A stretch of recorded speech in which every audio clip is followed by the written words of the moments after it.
आप सभी का स्वागत है। पिछले वीडियोस में मैंने आप लोगों को बताया था कि मैंने अपने बारे में बताया था कि मैं क्या कर रहा था और मैं आगे क्या करना चाहता हूँ। आज मैं अभी बस ये इंट्रोडक्शन क्लासेस ही है, कुछ इसमें आपको नया नहीं, बस ये है कि जो एग्रीकल्चर है उसका स्कोप क्या है।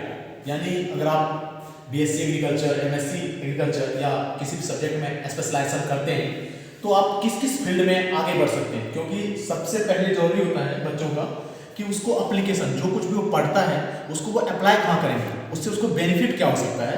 तो सबसे पहले मैं आपको बता रहा हूँ, देखिए बोर्ड पे कुछ टॉपिक लिखे हुए हैं जिसमें आपको KRIBHCO, IFFCO, KVK, NSC, SSC, bank, FO, civil inspector, food inspector, teacher and assistant professor, PCS examination, private college and private companies. तो ये सब फील्ड हैं जहाँ पर जब आप बीएससी एग्रीकल्चर की पढ़ाई करते हैं तो इन सब फील्ड में आप आगे बढ़ सकते हैं। जिनमें सबसे पहले देखिए क्रिप्को, ये भारतीय किसान से संबंधित एक कंपनी है जो कि खास करके फर्टिलाइजर्स का निर्माण करती है। इनका जब आप ग्रेजुएशन कंप्लीट कर लेते हैं तब इनकी वैकेंसी आती है, तब आप इसके फॉर्म भरने के लिए एलिजिबल हो जाते हैं। अच्छी पैकेज है इनकी। इसके अलावा IFFCO, Indian farmers fertiliser cooperative limited है, इनमें की भी वैकेंसी आती है। इसके लिए एलिजिबिलिटी जो है, जब आप ग्रेजुएशन कंप्लीट कर लेते हैं तब आप इसके लिए एलिजिबल होते हैं और इनकी बहुत अच्छी पैकेज रहती है। केवीके कृषि विज्ञान केंद्र, आपको पता होगा कि ये एक प्रोजेक्ट वर्क होता है और ये आईसीआर के थ्रू कंडक्ट होता है और पूरे देश में जगह जगह जो है ना केवीके खुला हुआ है। इनमें भी जब आप बीएससी एग्रीकल्चर की पढ़ाई करते हैं तो उनमें भी जो एसएमएस होते हैं, सब्जेक्ट मैटर स्पेशलिस्ट होते हैं, या और भी जो पोस्ट होते हैं वो केवीके में बीएससी एग्रीकल्चर या एमएससी एग्रीकल्चर या पीएचडी करने के बाद आपके इसमें जॉब लगती है। NSC, national seed corporation.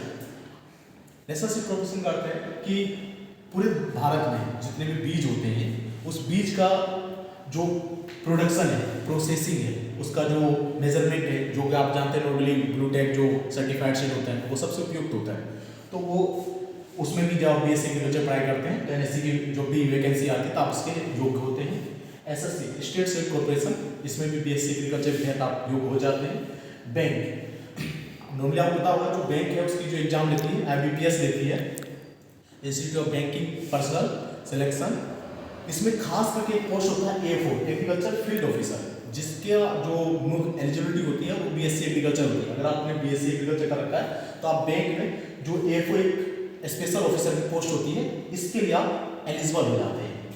Seed inspector यानी बीज की जांच करने के जो निरीक्षक होते हैं उसके लिए भी आप बीएससी एग्रीकल्चर बाद एलिजिबल हो जाते हैं। फूड इंस्पेक्टर, इसके लिए भी आप बीएससी एग्रीकल्चर बाद योग्य हो जाते हैं।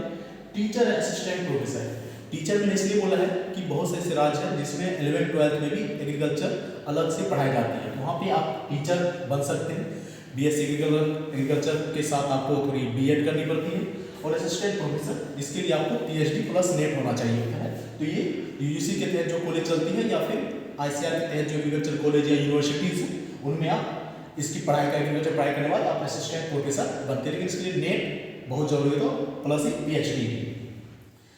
पब्लिक सर्विस कमीशन एग्जाम, जितने भी राज्य के पब्लिक सर्विस कमीशन एग्जाम है, साथ ही जो संघ यूपीएससी है उनमें भी खास करके जो ऑप्शनल सब्जेक्ट होते हैं वो आप अगर आप बीएससी सही से पढ़ते हैं, बीएससी का जो 4 साल कोर्स होती है उसको अगर आप सही से पढ़ते हैं तो उसमें भी आप इसकी अच्छे से पढ़ाई करके ऑप्शनल पेपर ग्रुप में आप एग्रीकल्चर को रख सकते हैं, जो कि काफ़ी स्कोरिंग सब्जेक्ट होता है। अगर आप अच्छे से पढ़ते हैं तो आराम से 500 नंबर में आप 250 से 300 या 350 तक नंबर ला सकते हैं। अगर आप इतना नंबर आते हैं तो आप कहीं कहीं आईएएस और आईपीएस के रैंक में आ जाते हैं।